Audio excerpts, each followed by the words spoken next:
like back at the people at the sound, at sound.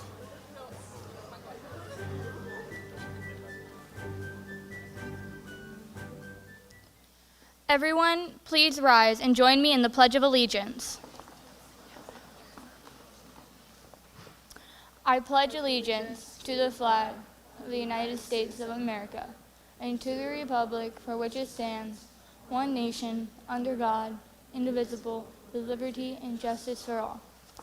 Thank you. Now please remain standing as we honor our nation with the singing of our national anthem by students Maddie Griffith, Jerica Bennett, and Tara Wilcox.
Thank you. Please be seated. Good afternoon and welcome to our annual Veterans Day program, proudly hosted by the Career Centers chapter of the National Technical Honor Society. My name is Madison Holland, a Business Professionals Program Senior and your NTHS President. I would like to take this time to introduce my fellow NTHS members. Please hold your applause until all students are recognized. Vice President Kendall Wesney of Cosmetology. Secretary Emerali Valdez of Cosmetology. Treasurer Reagan Klein of Cosmetology. Haley Gates of Culinary Arts and Business Professionals, who is attending the Coshocton High School New York trip. Ava Israel of Health Technology. Zachary McNew of NICS, who is attending a Skills USA Leadership Conference in Columbus. Atiana Malici of Cosmetology. Janelle Miller of Early Childhood Education, who unfortunately could not be here today due to illness. Alexa Rodriguez of Cosmetology. Joanna Smith of Natural Resources. Keaton Stone of NICS. Skylar Warren of Health Technology. Aaliyah Williams of Health Technology. And Taryn Yoder of Natural Resources. Let's please give a round of applause for our current members.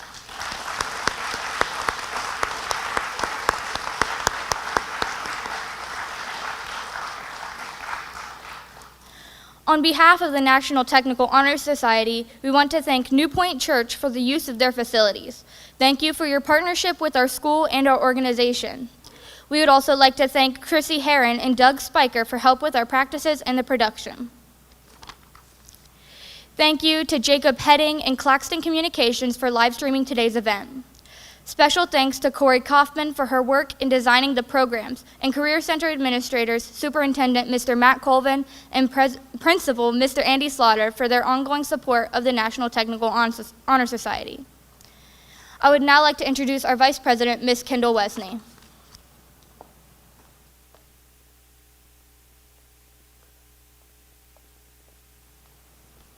Good afternoon, everyone. Today we gather to honor and celebrate our veterans. But how did Veterans Day begin? Originally known as Armistice Day, it was first observed on November 11, 1919, marking the first anniversary of the end of World War I. In 1938, it became a national holiday. After World War II and the Korean War, Congress in 1954 changed the name to Veterans Day to honor all veterans who have served in the U.S. Armed Forces. This day reminds us of the bravery and sacrifice of those who have fought to protect our freedom. Next, we will hear from our secretary, Emeraldi Valdez, who will help us to understand the difference between Veterans Day and Memorial Day.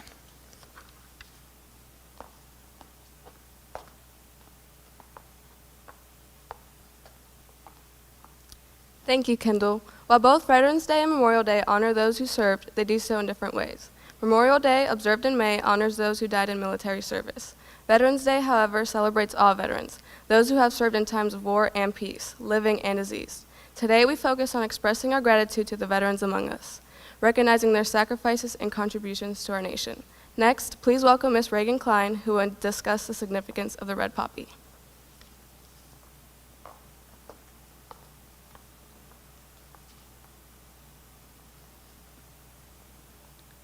Thank you, Emeraldi. The red poppy has become a powerful symbol of remembrance for veterans. This tradition began after World War I, inspired by the poem In Flanders Fields. The poppy represents the bloodshed during war and serves as a reminder of the sacrifices made by our veterans. Wearing a poppy honors their courage and ensures we never forget their service. Kendall Westney will now introduce our guest speaker.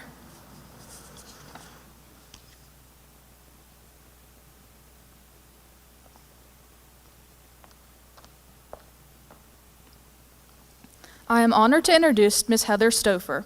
Heather Stouffer's journey is nothing short of impressive. She served in the U.S. Air Force from 2009 to 2021, starting her career by heading to basic training in San Antonio, Texas. After that, she went to Wichita Falls, Texas to become an aircraft armament technician, working specifically with the iconic B-52 bomber. While stationed in Barksdale Air Force Base in Shreveport, Louisiana, she met her husband, Todd. From there, she got orders to Anderson Air Force Base in Guam, where her career took off in unexpected ways. In addition to her original role maintaining the B-52 bomber and its equipment, she became the youngest ever protocol specialist at the base, responsible for organizing visits from high-ranking military officials. Heather also took on a serious role as a certified victim advocate supporting victims of sexual assault through a specific certification program run by a Department of Defense. While in Guam, Heather had 2 children, Drayden and Kenton, before she and Todd decided to move back to his hometown of Coshocton, Ohio in 2014. After relocating, Heather joined the Air National Guard in Mansfield, where she worked as a plans, scheduling, and documentation specialist on the C-13H aircraft until 2021. With almost 13 years of military service under her belt, Heather has built a pretty impressive career across various fields. Everything from software development to aircraft maintenance to working in a city administration, and even coordinating production and manufacturing. These days, she's making waves in the insurance company. But beyond her work, Heather is a proud mom to 2 sons, Drayden and Kenton, who both attend Ridgewood Middle School, and she's all about giving back to her community. Whether through her leadership or service, she's focused on inspiring others to reach their full potential. Please welcome Ms. Heather Stouffer.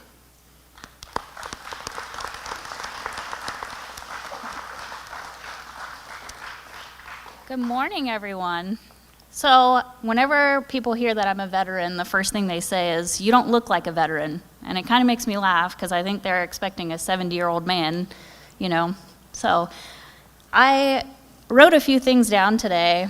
The next thing that people always ask me is why I joined the military. So I'm just going to go through that series of events that kind of led me to my career in the military. So I was 21. I'm originally from Louisiana, so I'm not even from Ohio. All of my friends were in college. I had just gotten out of a bad relationship, moved back in with my parents, and I was working at a pizza shop. I was making some pretty poor choices in my life, and I remember my mom, sitting at the edge of my bed just telling me, you have to do something with your life. And I knew staying where I was at probably wasn't where I needed to be. So I got in the car one day, and it's kind of funny whenever I tell this story, but I'm driving down the road, and I see the building that has the 4 branches of service in the building where you can go and enlist. So I sat in that parking lot for a while, and I kind of just looked through all the services, and I was like, Marines, not that hardcore, so no. I knew the Army ran a lot, and I'm not about that life either. And the Navy sounded pretty cool, but I didn't think I could live on a ship for 6 months at a time. So I was like, I guess the Air Force is it. Maybe I'll fly a plane. I don't know. So I walked in there, and I remember telling the recruiter, I want to leave. I want a job that I can leave the soonest with. And he looked at me like I was crazy, which I probably was. And And I remember he's like, well, I have this job as an aerial gunner. And that's the person who's hanging out of the side of the airplane, shooting the gun that you see in movies. And I was like, oh, that's pretty cool. I can leave, within a month. Well, I go over to the military processing station, and I found out that I was an inch too short for that job. Apparently, you have to be a certain height. So the next thing he had was an aircraft armament technician, and I had no idea what that meant. And I found out that it's the person that actually loads bombs on airplanes. I can't tell people I did that in an airport because, might cause some panic. But you'll see on the screen, that middle aircraft is the B-52. And I actually became certified on that airplane to load nuclear and non-nuclear bombs. It's really cool whenever I think about it because not a lot of people can say they've even touched that aircraft. It served in World War I and World War II, and it's still alive today, and it's going to continue to be in our fleet. Whenever I met my husband, I originally had orders by myself to move to Guam. We were not married at the time, but we knew we were going to get married. And it was kind of scary because I knew I would be 7,000 miles away with no family. And so we actually got married, and the next morning I got on an airplane and flew to Guam by myself, and I found out I was pregnant. So I was there 7,000 miles away without my husband, and that was pretty interesting because I did panic a few times thinking I'm going to have a kid by myself with no family 7,000 miles away. If you don't know where Guam is, it's actually a tiny island. It's 30 miles long and 7 miles wide, and it's closer to Japan. It takes about 3.5, 4 hours to fly from Guam to Japan. And to put it into perspective, it's 8 hours to fly to Hawaii from the United States to Hawaii, and then another 8 hours from Hawaii over to Guam. So it's pretty far. Whenever I was in Guam, I maintained the B-52, and that was more like bomb racks and trailers. That is a pretty strategic place in the Pacific Ocean for the U.S. That's the last U.S. territory before, anyone goes overseas. But I had some pretty cool jobs while I was there, and I'm really thankful for my time. By the way, my husband did make it there 2 weeks before our oldest son was born. So both of my kids were born on Guam, and I have some pictures to show you soon. One of the things that I'm really proud of, and I have a video here for you, but it's called Operation Christmas Job. And Netflix kind of made a cheesy movie about it, and it actually is a true mission that we have within the Air Force. But it's the longest running humanitarian aid mission within the U.S. And they use it as a training mission, and you'll hear about the stories.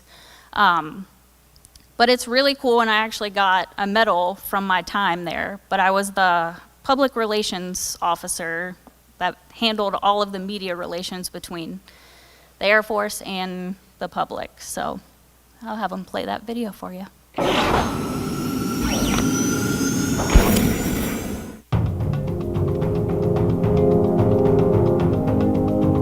This is the mission that everybody wants to go on. This is the mission that we train for. This is the mission that we practice over and over again.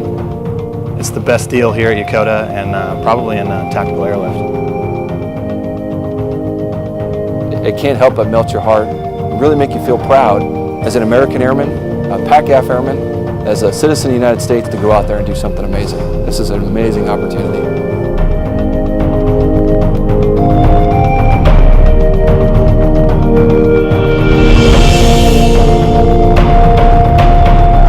When we see a need, we respond, and we care enough to try to meet those needs, no matter how far away they are, no matter what the logistics of getting there is.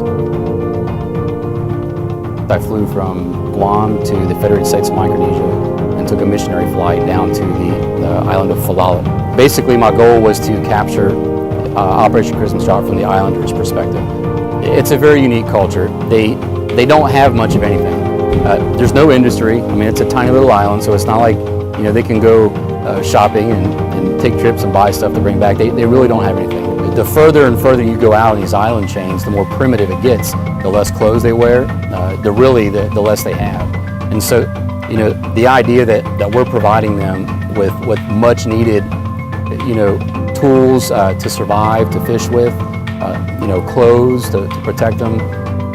It all started in 1952 when a weather bird was returning back to Guam. They were flying over the island of Caparangue and saw islanders, so they thought it'd be a good idea, because it was the holiday season, it was around Christmas time, to pack a little canister with a parachute and drop it down to the islands. From that, kind of evolved into a yearly effort. One of the unique challenges we faced this year is because there were so many donated goods this particular year, we had to increase the load for each airdrop bundle. So instead of 300 pounds for an island, we're planning on dropping 600 pounds. So we had to beef them up quite a bit. We had to use this 1-inch tubular nylon, which has got a restraint of over 4,000 pounds.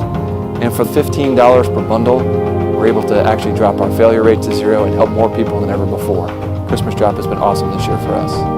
From the time they hear the roar of the airplane flying by, you can hear in their voices, you can hear them whistling and screaming, and the kids waving to the airplane. That's when the real excitement happens. Hot topic, nose load. 5 seconds. Green light. Low clear.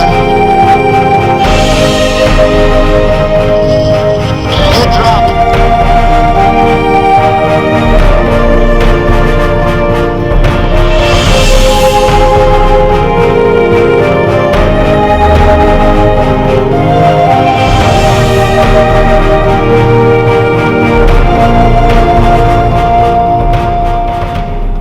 Got an opportunity to meet and spend an afternoon with one of the island chiefs. And I asked the island chief, why is Christmas Drop such a big deal to you guys? And he explained, he said, we know that America's busy, but the fact that we take time out of our schedule and the important things that we're doing to put something together to let these people know that, hey, we know you're here, you know, we want to do something. That was very touching. It speaks loud for a character. With all the capabilities that we have, we choose to do missions like this, you know, to help people.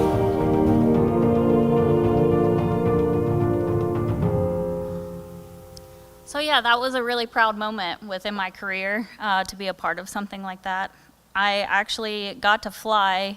I was in that video. I couldn't really tell you when, but I'm looking out the window, and we got to spot where we needed to make the drop, and then I got to go to the back of the airplane and be harnessed in, but I got to dangle my feet out of the back and wave to the villagers after we made the drop, so that was pretty cool.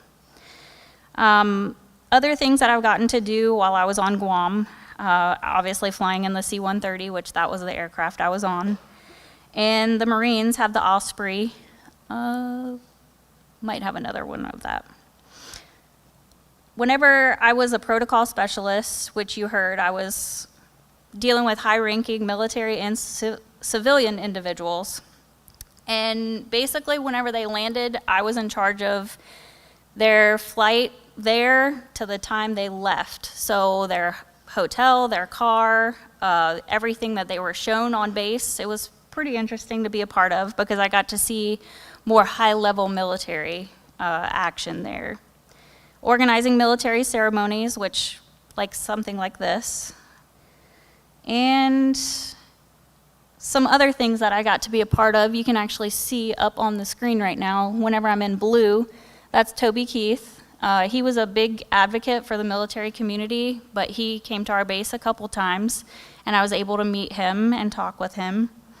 I got to be a part of a motorcade, so you know in movies where you see the black vehicles kind of swerving in and out of traffic and they're trying to get someplace. So I was a part of one of those, and it was actually for the deputy director of the CIA at the time.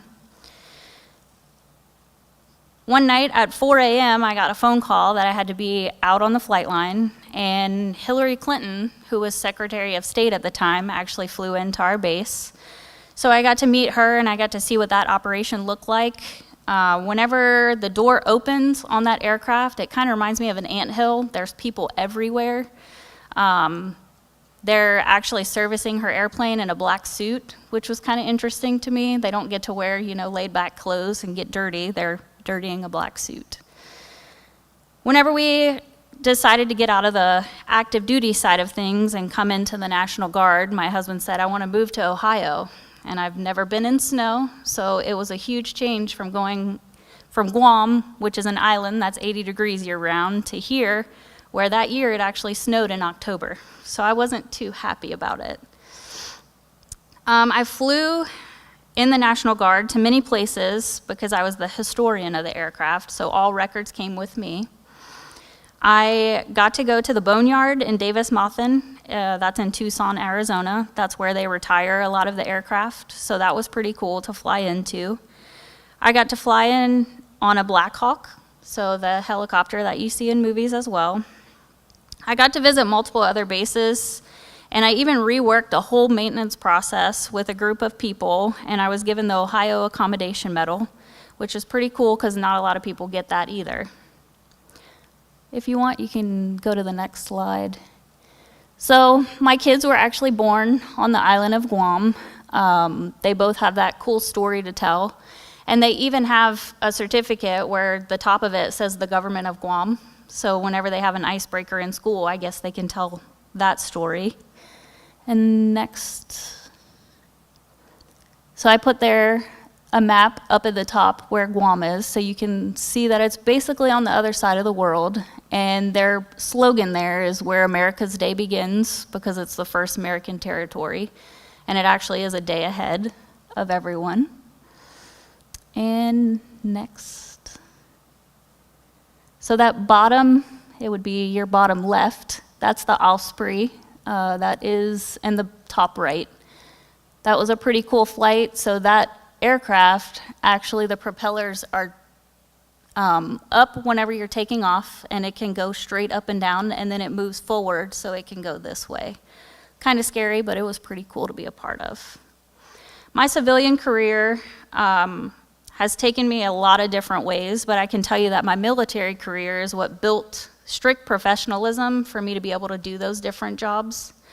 So software development, I had no clue about most of these jobs that I've done, but just the ability to adapt and learn was a strong key for me to take each of those roles.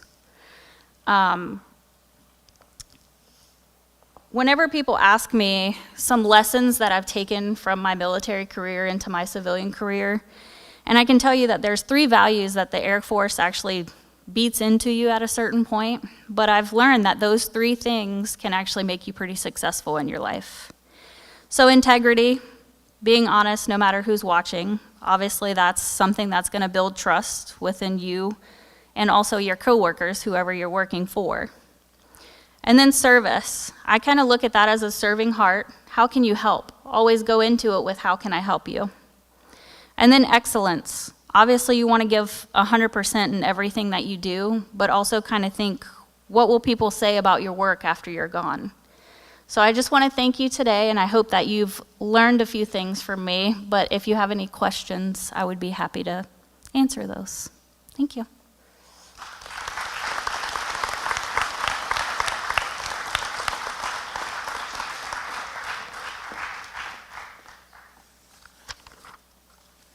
At this time, our NTHS members will set the Soldiers' Table and explain its significance.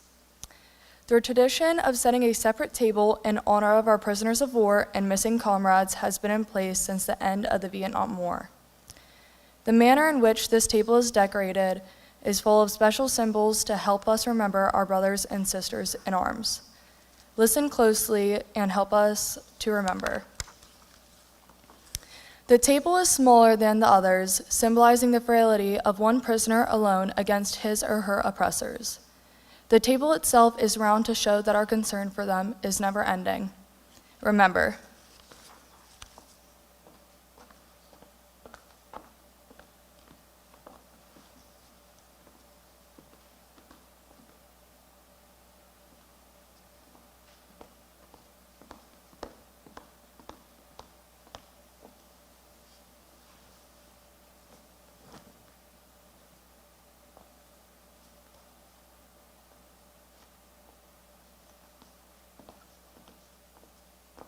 The white tablecloth draped over the table represents the purity of the soldiers' response to our country's call to arms. Remember.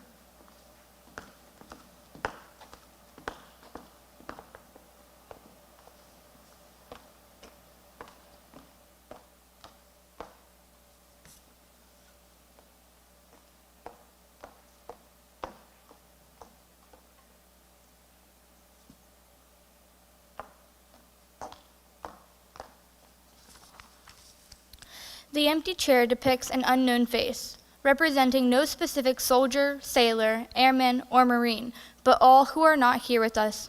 Remember.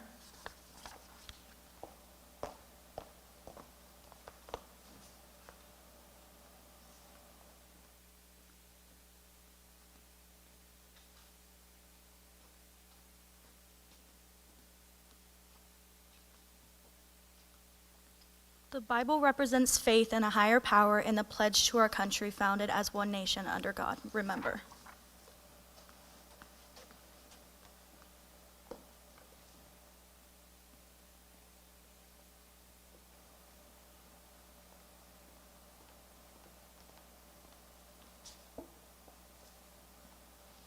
The single red rose reminds us of their families and loved ones in love for our country, which inspired them to answer the nation's call. Remember.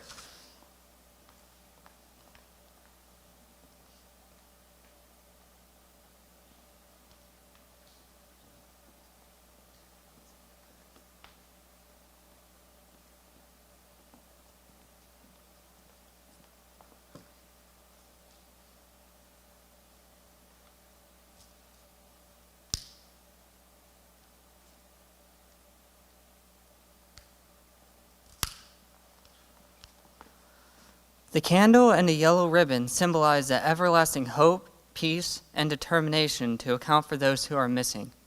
Remember.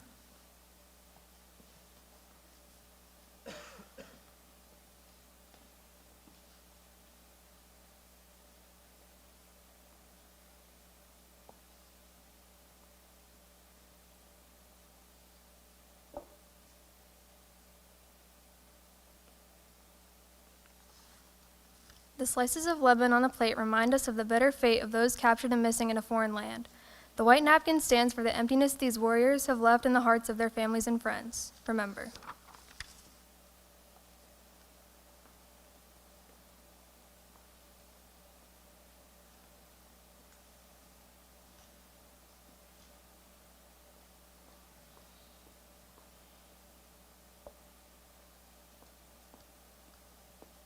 The salt upon the plate represents the tears endured by those missing and their families who wait and seek answers. Remember.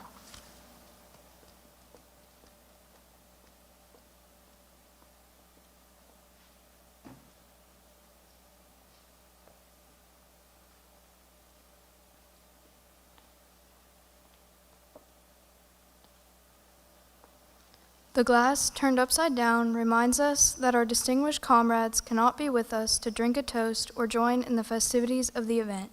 Remember. Remember all who served with them and called them comrades, who depended upon their might and aid and relied upon them, for surely they have not forsaken you. Remember, remember, until the day they come home. Remember.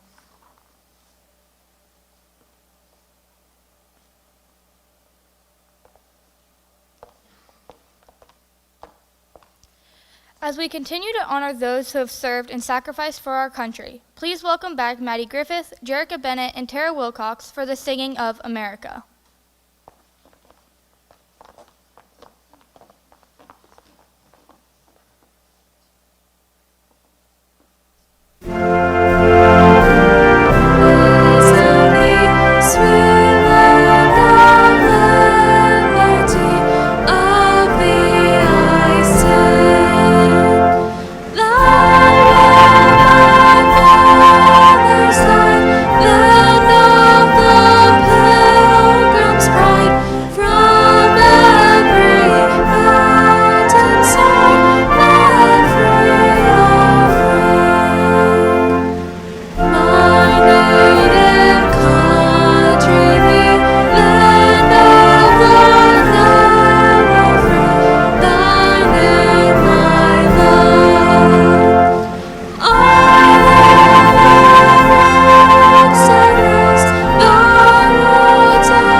Thank you, ladies. At this time, we would like to recognize and thank Mrs. Heather Stouffer for her willingness to be with us today and share her message. Please accept this small gift as a token of our appreciation.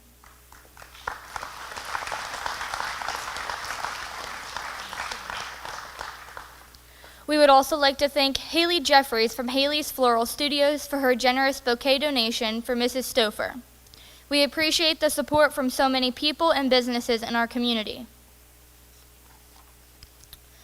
As we come to the end of our Veterans Day ceremony, we want to give our most heartfelt thank yous to any veteran who has, is, or will be serving in our military. On the screen, you will see the following veterans along with Ms. Stouffer who have served our nation. These names were submitted to us by our staff and students at the Career Center. Brennan Alverson, U.S. Navy. Nathan Meek, U.S. National Guard. Caleb Meek, U.S. Army Reserves. Ernest Weirs, U.S. Navy. Curtis Harstein, U.S. Army. Robert McCormick Sr., U.S. Navy. Nick Shaw, U.S. Army and Career Center CSI Instructor. Ralph Edward Tipton Jr., U.S. Army. William Ishmael, U.S. Army. If you are a veteran, an active duty service member, or a reservist with us today, please stand at this time to be recognized.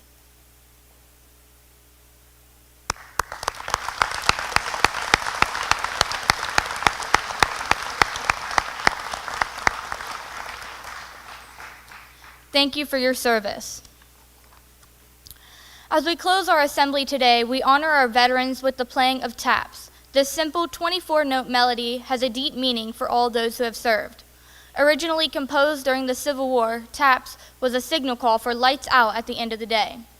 Today, taps is played at military funerals and memorials to show respect and gratitude for those who have served and sacrificed. As you listen to taps today, remember the service members who gave their lives for our country. The melody is a reminder to all of us to honor their memory and keep their legacy alive. Please stand for the playing of taps.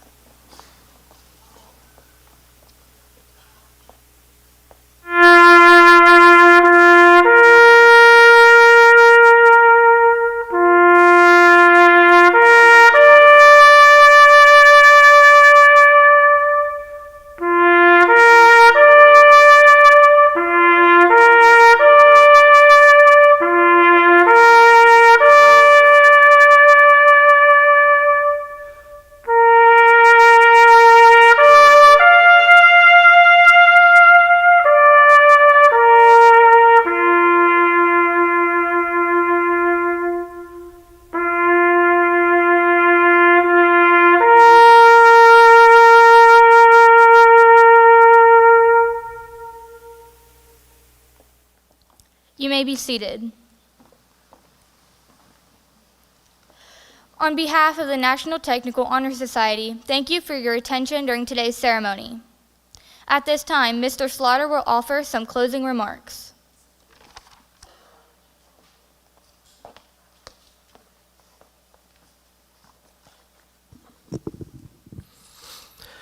I would like to thank our guest speaker, Heather Stouffer, for being here today to share her experience and wisdom with all of us. I would also like to thank New Point Church for allowing us to use their beautiful facility, specifically Chrissy Herron and Doug Spiker from New Point for their assistance with the coordination and production of today's assembly. Thank you as well to Jacob Heading and Judd Bone from Claxton Communications for live streaming and taking pictures of the assembly today. Thank you to Ms. Corey Kaufman, who created the programs for the event. Thank you to Mrs. Angie Smolder and Ms. Cassidy Meek, our NTHS advisors, for putting this entire program together. Also, I would like to say thank you to all of the NTHS members that played a role in today's assembly. You all did an amazing job. Everyone involved did a wonderful job putting all of this together. Award-winning author Claudia Pemberton wrote, "America without her soldiers would be like God without his angels." We would like to say thank you again, and we are so very grateful to have everyone here today with us to share your stories and to help us honor all of the veterans of our great nation. Let's give everyone one more round of applause.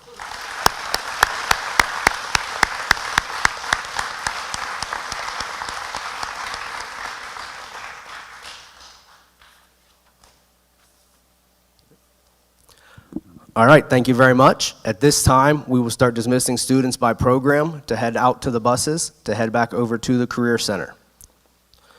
We have plenty of time, so Riverview students, you will be fine to make your bus at 2 o'clock. So we'll go ahead and have health tech, cosmetology, criminal justice, and business professionals head out to the buses.